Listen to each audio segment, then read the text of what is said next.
다 같이 자리에서 일어나셔서 하나님의 말씀을 읽겠습니다. 스가랴서 9장 9절입니다. 같이 읽습니다. 시온에 따라 크게 기뻐할지어다. 예루살렘에 따라 즐거이 부를지어다. 보라, 내 왕이 내게 임하시나니 그는 공의로우시며 구원을 베푸시며 겸손하여서 나귀를 타시나니 나귀의 작은 것 곧 나귀 새끼니라. 아멘. 앉아주시기 바랍니다. 지난 주일에는 저희가 2주간에 걸쳐서 복음에 대해서 살펴보았습니다. 여러분 다 기억하실 줄로 믿고요. 오늘은 여러분 아시다시피 종려주일입니다. 종려주일의 유래는 예수님께서 예루살렘에 십자가를 지기 위해서 예루살렘에 들어오셨을 때 백성들이, 유대인들이, 이스라엘 백성들이 예수님을 환영하면서 종려나무를 흔들었던 그 사건에서 유래했습니다.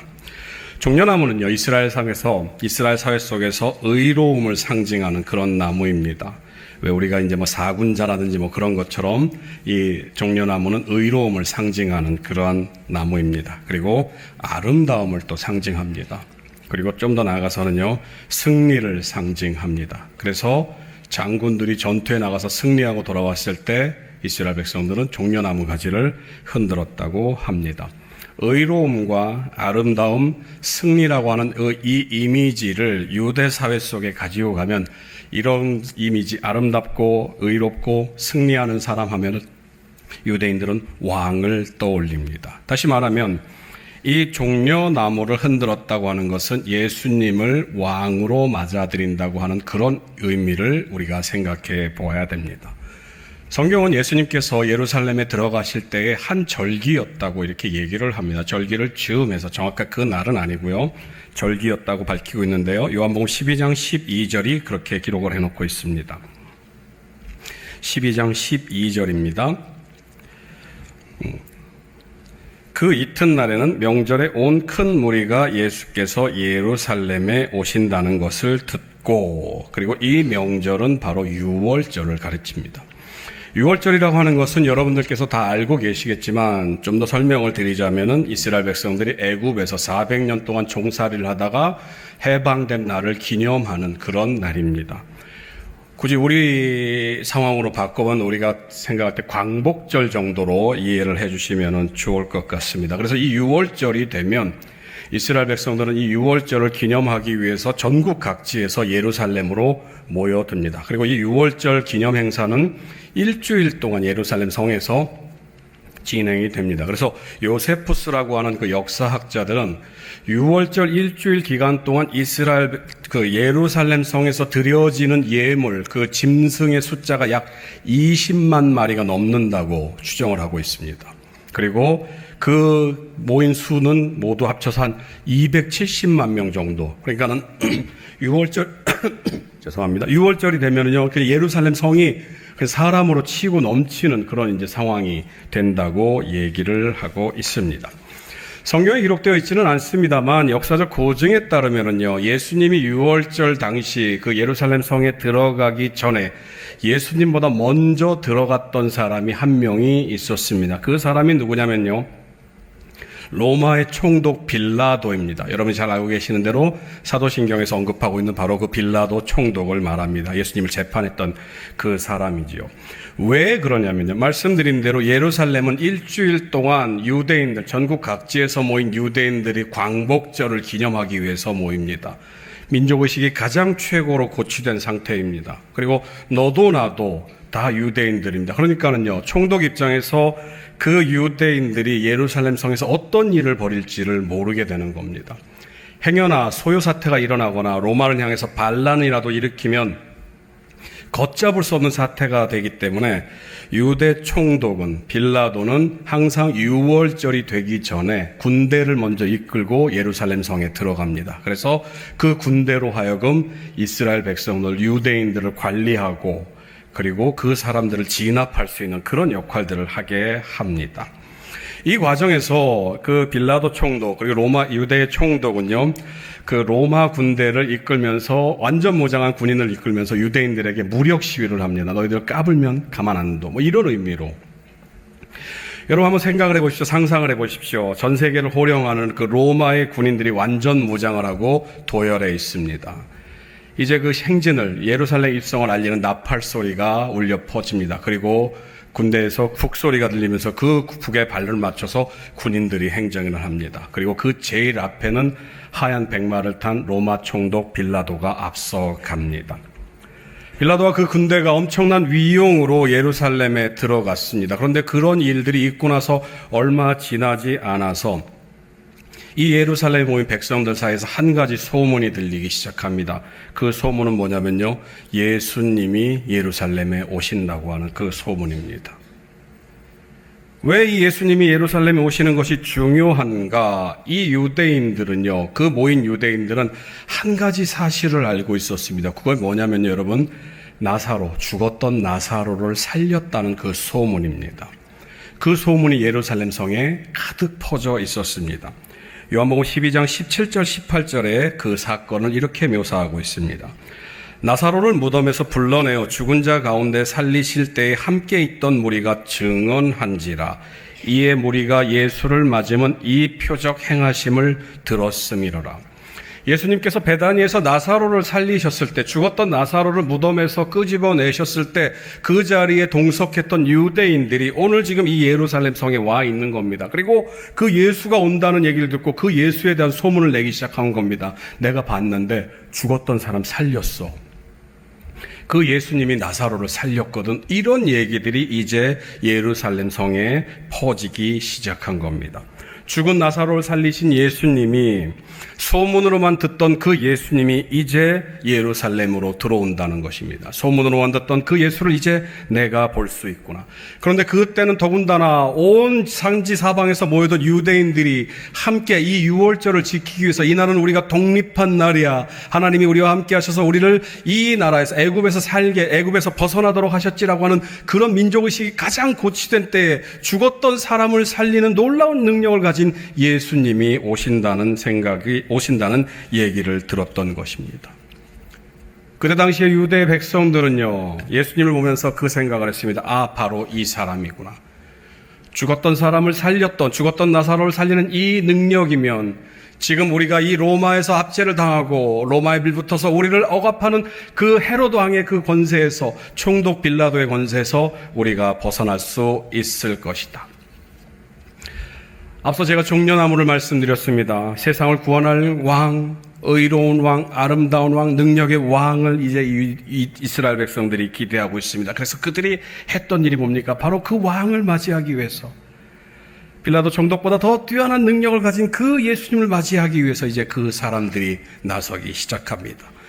요한복음 12장 13절은요, 그 모습을 이렇게 기록을 해놓고 있습니다. 종려나무 가지를 가지고 맞으러 나가 외치되 호산나 찬송하리로다, 주의 이름으로 오시는 이 곧 이스라엘의 왕이시여 하더라. 이스라엘 백성들의 외침을 들어보시기 바랍니다. 그들은 외칩니다. 호산나, 주의 이름으로 오시는 이여, 이스라엘의 왕이시여. 그들의 외침 속에 들어있는 의미는 딱 한 가지입니다. 예수님, 우리의 메시아, 우리의 구세주시여, 이제 이 땅에 오셔서 이 로마를 물리쳐 주시고 헤로드 왕의 왕권을 퇴색시켜 주시고, 그리고 이제는 예수님이 다스리는 시온의 나라, 다윗 왕권이 다시 회복되는 그 나라를 건설해 주십시오. 그런데 우스꽝스러운 일이 벌어졌습니다. 왕이 온다, 구세주가 온다, 메시아가 온다라고 하면서 이스라엘 백성들이 손에 가지를 들고, 종려나무 가지를 들고 흔드는데 그 예수님이 옵니다. 그런데 나귀를 타고 옵니다. 불과 며칠 전에 빌라도 총독은 하얀 백마를 타고 그 다음에 로마 군대를 거느리고 위풍당당하게 그 예루살렘 성으로 들어왔습니다. 이제 그 세력을 물리칠 예수님, 구세주가 오는데 그 예수님이 나귀를 타고 오는 것입니다. 그런데 그 나귀는 또 새끼예요. 나귀가 어떤 것인지 좀 살펴봤습니다. 나귀는 여러분 키가 다 커봐야 1m 60 정도밖에 안 된다고 합니다. 그리고 제가 사진을 검색해 봤더니요, 그 중동에 있는 사람이 나귀를 타니까 발이 땅에 닿으려고 그래요. 그러니까 정말 볼품없는 겁니다. 왜 어른들이 애기 자전거 탄 것 같은 그런 이미지를 상상해 보시기 바랍니다. 그런데 더군다나 새끼입니다. 어쩌면 예수님의 발이 땅에 끌렸을지도 않을까, 그런 생각을 좀 해봤습니다. 그런데 어쨌거나 저쨌거나 성경은요, 오늘 우리가 읽은 본문 스가랴 9장 9절에서 예수님이 나귀 새끼를 타고 온다는 예언을 이미 했습니다. 그런데 이스라엘 백성들은요, 유대인들은요, 그런 예수님을 기대하지 않았습니다. 그들이 메시아 예수님을 기대하면서 떠올렸던 말씀은요, 다니엘서 7장 13절의 말씀입니다. 제가 여러분 읽어드리겠습니다. 내가 또 내가 또 밤 환상 중에 보니 인자 같은 이가 하늘 구름을 타고 와서 옛적부터 항상 계신 이에게 나아가 그 앞으로 인도되매. 스가랴는 나귀 새끼를 타고 오는 메시아를 묘사했습니다. 그런데 다니엘은 뭐라고 묘사합니까? 인자 같은 이가 구름을 타고 내려온다라는 것을 묘사했습니다. 여러분 보십시오. 이스라엘 백성들이 원하는 메시아는 어떤 모습으로 와야 됩니까? 당연히 구름을 타고 와야 됩니다. 그 정도 능력이 있어야지만 로마 총독을 물리칠 수가 있습니다. 로마에서 우리를 해방시켜 줄 수가 있습니다. 그런데 이스라엘 백성들은 그것들을 몰랐어요. 그래서 나귀를 타고 오는 예수님 보면서 저가 메시아가 아닌가 보다 이렇게 생각을 했습니다. 심지어 그런 생각은 제자들도 했습니다. 요한복음 12장 16절은요, 제자들의 모습을 이렇게 고백하고 있습니다. 제자들은 처음에 이 일을 깨닫지 못하였다가 예수께서 영광을 얻으신 후에야 이것이 예수께 대하여 기록된 것임과 사람들이 예수께 이같이 한 것임이 생각났더라. 무슨 말입니까, 여러분? 예수님께서 부활하신 뒤에야 나귀를 타고 오신다고 하는 그 메시아 스가랴 9장 9절의 말씀을 떠올렸다는 것입니다. 심지어 제자들조차도 나귀를 타신 예수님에게서 메시아를 발견할 수가 없었습니다. 수많은 군중이 호산나를 외치며 메시아를 외치며 우리를 구원하소서 다윗의 자손이여 우리를 구원하소서 우리를 해방시켜 주소서 라고 말을 했지만 나귀 새끼를 타고 오신 그 예수님의 모습에서는요, 전혀 그런 모습이 비춰지지 않았습니다. 오늘 저와 여러분들이 읽은 스가랴 9장 9절의 말씀을 다시 한번 보시기 바랍니다. 스가랴 9장 9절은요, 시온에 따라 크게 기뻐하라 라고 얘기를 하면서 왕이 온다고 얘기를 합니다. 그 왕이 어떤 왕입니까? 보라, 내 왕이 내게 임하시나니 그는 공의로우시며 구원을 베푸시며 겸손하여서 나귀를 타시나니 나귀의 작은 것 곧 나귀 새끼니라. 공의로운 왕입니다. 그 공의로 불의를 일삼던 로마를 물리칠 수가 있습니다. 구원의 왕입니다. 압제하던 이스라엘 백성들을 구원할 수가 있습니다. 그런데 겸손의 왕이라고 얘기를 합니다. 스가랴 9장 9절에서 겸손이라고 번역된 히브리어는요, 아니라는 말을 씁니다. 아니. 한국말로 아니가 아니고요, 그냥 히브리어로 아니입니다. 그런데 이 아니가 주로 표현된 대상은요, 고아들입니다. 거지들입니다. 그리고 불구자들입니다. 그래서 이 아니가 가지고 있는 표현은요, 불쌍하다, 비천하다, 하찮다라는 의미입니다. 교회에서는 겸손하다는 말이 굉장히 긍정적인 의미로 표현이 됩니다. 그런데요, 히브리적인 배경, 유대적인 배경에서 오늘 본문 읽은 스가랴 9장 9절에서 말하는 겸손한 왕이라고 하는 그 모습은요, 왕은 왕인데 비천한 왕이란 뜻입니다. 천박한 왕이란 뜻입니다. 볼품 없는 왕이라는 뜻입니다. 얼마나 불쌍해 보였든지, 그 예수님이, 새끼 나귀를 타고 온 그 예수님이 얼마나 천하게 보였든지, 그 예수님이 나사로를 살리신 분이라는 사실을 알았던 그 유대인들이 뭐라고 얘기를 하냐면, 그 이후에는 더 이상 예수님을 믿지 않았다고 성경은 기록하고 있습니다. 방금 전까지만 해도요, 이분이 나사로를 살린 분이래, 내가 그 자리에 있었어, 야 정말 이 사람이 우리의 메시아잖아, 그러고 환호를 했던 그 백성들이 이제는 뭐라고 얘기를 하냐면요, 그 사람 나사로를 살렸대던데 그래도 메시아는 아닌 것 같아, 영 볼품없어, 좀 뭔가 부족해 라고 얘기를 하는 것입니다. 그 증거가 요한복음 12장 37절에 나와 있습니다. 요한복음 12장 37절은 이렇게 말을 합니다. 이렇게 많은 표적을 그들 앞에서 행하셨으나 그를 믿지 아니하니. 나사로를 살렸던 예수님이 예루살렘에 들어갔습니다. 그리고 그 이후에도 계속해서 예수님은 이적을 행하셨어요. 그런데 한번 그 예수님의 모습을 보고, 그 비천한 나귀 새끼를 탄 그 예수님의 모습을 보고 실망한 유대인들은 더 이상 그 예수님을 믿지 않았다고 성경은 말을 하고 있습니다. 이것이 바로 종려주일에 일어났던 사건입니다. 사랑하는 성도 여러분, 오늘 이 자리에 참석한 여러분들이 기대하는 예수님은 무엇입니까? 예수님은 나귀 새끼를 탔기 때문에 겸손하다고 하더라, 그래 그 겸손한 예수님을 본받아야지라고 말을 할 수도 있습니다. 그러나 그 예수님의 겸손은요, 그 예수님의 그 겸손한 모습 한 번으로 그를 따르던 수많은 무리들이 이제는 배반자가 되어서 예수님이 십자가에 달렸을 때 그 예수를 죽이라고 외쳤습니다. 헨리 나우엔이라고 하는 유명한 목사님이 계십니다. 하버드 대학교에서 교수를 하다가 그 모든 것들을 다 물리치고 장애인들을 돌보는 데이브레이크라고 하는 그런 공동체에 들어갔습니다. 그래서 날 때부터 단 한 번도 자기의 힘으로 먹거나 입거나 마시거나 씻거나 하는 것들을 못했던 뇌성마비 환자를 돌보다가 돌아가셨습니다. 근데 그분이요, 자신의 책에서 예수님의 이름으로라고 하는 책이 있는데 그 책에서 이렇게 고백을 합니다. 꼭대기를 향해서 오르막길로만 전진하다 보니 내 삶 속에서는 예수가 보이지 않았습니다. 지금까지 여러분들의 종료주일은 어떤 주일입니까? 우리는 그냥 예수님의 그 겸손을 말합니다. 그래, 우리도 겸손해야지라고 얘기를 합니다. 그러나 말씀드린 대로 예수님의 그 겸손은요, 자신이 받아야 할 그런 모든 영광들을 다 물리치는, 그냥 다 버려버리는 그러한 겸손이었습니다. 사랑하는 성도 여러분, 겸손이라고 하는 것은요, 여러분, 예수님의 완벽한 낮아짐을 기억하는 것입니다. 종료주일이라고 하는 것은요, 바로 그 겸손을 기억하는 주일입니다. 저와 여러분들은 어떻게 예수님을 믿었습니까? 그 예수님을 통해서 예수님, 내가 그래도 이렇게 했으니 이제 앞으로는 조금 더 예수님 덕을 봐도 되지 않습니까? 주님, 내가 이렇게 헌신을 했는데 그래도 이제는 예수님께서 뭔가 보답을 주셔야 하지 않습니까? 예수님, 나 이런 사람인 거 아시잖아요. 그러니 이제는 좀 부족한 것들 채워주셔야 하지 않습니까? 그러면서 한마디 덧붙입니다. 그러나 주님, 그렇게 해도 나는 겸손하겠습니다.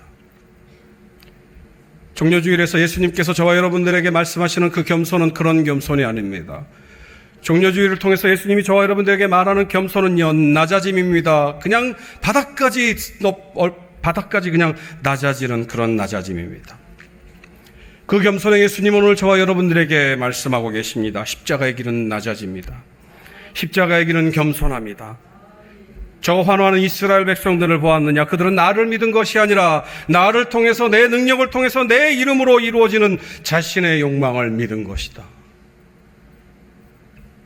사랑하는 성도 여러분, 저는 오늘 이 자리에서 종료주일을 맞이해서 저와 여러분들이 이 예수님의 겸손을 경험하고 그 겸손을 저와 여러분들의 삶 가운데서 삶의 자세로 가져주기를 그렇게 간절히 원합니다. 이사야 53장 2절 3절은요, 그 예수님의 겸손을 이렇게 기록해 놓고 있습니다. 이사야 53장 2절 3절 말씀입니다. 같이 한번 읽도록 하겠습니다. 이사야서 53장 2절 3절입니다. 함께 읽습니다. 시작. 그는 주 앞에서 자라나기를 연한 순 같고 마른 땅에서 나온 뿌리 같아서 고운 모양도 없고 풍채도 없은즉 우리가 보기에 흠모할 만한 아름다운 것이 없도다. 그는 멸시를 받아 사람들에게 버림을 받았으며 간고를 많이 겪었으며 질고를 아는 자라. 마치 사람들이 그에게서 얼굴을 가리는 것 같이 멸시를 당하였고 우리도 그를 귀히 여기지 아니하였도다. 이사야 선지자는 말합니다. 그에게서 너무나도 천박한 모습들이 비춰지기 때문에 얼굴을 가렸다라고 얘기를 합니다. 누가 얘기를 합니다. 저게 메시아야라고 할 때, 야, 무슨 저게 메시아야, 아우, 이런 의미입니다. 여러분, 예수님은 그런 모습을 우리에게 보여주셨습니다. 사랑하는 성도 여러분, 저는 오늘 이 종료주일을 맞이해서 저와 여러분들이 함께 고백하기를 원합니다. 예수님의 그 겸손을 배우기를 원합니다. 예수님의 그 겸손을 담기를 원합니다. 주님처럼 겸손하기를 원합니다. 그렇게 하기 위해서는 여러분, 우리가 주님께 한마디를 고백해야 됩니다. 나는 주님 앞에서 아무것도 아닙니다. 나는 주님 앞에서 그저 죽을 수밖에 없는 죄인입니다. 주님께서 그런 나를 위해서 십자가를 지셨군요. 주님, 그 겸손을 내가 받기를 원합니다. 사랑하는 성도 여러분, 그 겸손이 쉬웠다면 예수님만 그런 겸손을 보이지 않았을 겁니다. 그런데 그 겸손은 어렵기 때문에 예수님만이 성경 속에서 그런 겸손을 보이셨습니다. 그렇다면 저와 여러분들은 어떻게 해야겠습니까? 그건 예수님만 하는 일이니까 우리는 그냥 이렇게 되는 대로 살아야지 하겠습니까? 아니죠, 여러분. 저는 늘 바울의 고백을 여러분에게 들려드리고 싶습니다. 오라, 나는 곤고한 사람이로다. 누가 이 사망의 몸에서 나를 건져내랴. 우리는 여러분 발버둥 쳐야 됩니다. 그 예수님을 닮기 위해서 정말 몸부림쳐야 됩니다. 오늘보다는 내일이 나을 것이고 내일보다는 그 다음 날이 나을 것입니다. 그리고 오늘 우리가 그런 자세로 살면 어제보다는 오늘이 나을 것입니다. 그리고 시간이 흘러 1년이 지나고 2년이 지나고 10년이 지났을 때 여러분은 이 때를 돌아보면서 주님, 나 그래도 주님 닮아서 조금 겸손해진 것 같아요 라고 고백할 수 있을 줄 믿습니다. 사랑하는 성도 여러분, 함께 나아갔으면 좋겠습니다. 주님을 닮기 위해서 몸부림쳤으면 좋겠습니다. 그리고 머지않은 때에 우리가 주님 앞에 섰을 때 주님, 나 주님 많이 닮았습니다라고 고백하는 사랑하는 저와 여러분들이 되시길 간절히 소원합니다. 기도하시겠습니다. 사랑의 하나님, 오늘 말씀 속에서 주님의 겸손을 우리가 살펴보았습니다. 주님의 겸손은 그냥 모든 것들을 내어 던지는, 모든 것들을 내어버리는 그러한 겸손임을 우리가 생각해 보았습니다. 종려주일입니다. 이스라엘 백성들은 그 예수님을 통해서 무언가 이루어질 것을, 뭔가 큰 기대를 가지고 그 예수님을 환호했습니다. 그러나 그 예수님께서 정말 주시고자 싶어 하셨던 것은 바로 예수님의 생명이었음을 우리가 기억합니다. 사랑하는 이 자리에 모인 주의 종들에게도 함께하여 주셔서 이들이 예수님을 통해서 원하고자 하는 것은 바로 그 예수님의 복음, 예수님의 그 보혈임을 기억하게 하여 주시옵시고, 그 예수님이 겸손함으로 그 십자가를 지셨던 것처럼 우리 역시도 그 예수님의 겸손함을 받아서 세상 가운데 나가서 겸손한 자로서 십자가를 지고 살아가는 모두가 될 수 있도록 축복하여 주시옵소서. 다시 한번 기도합니다. 하나님, 우리 겸손하기를 원합니다. 우리를 부족 삼아옵시고 우리를 겸손하게 빚어 주옵소서. 감사드리며 이 모든 말씀 예수님 이름으로 기도합니다. 아멘. 이제는 우리 주 예수 그리스도의 은혜와 하나님 아버지의 크신 사랑과 성령님의 감동, 감화, 충만하심이, 예수님의 그 겸손을 담기로 다짐하는 사랑한 주의 종들 머리 위에 이제로부터 영원토록 함께 있을지이다. 아멘.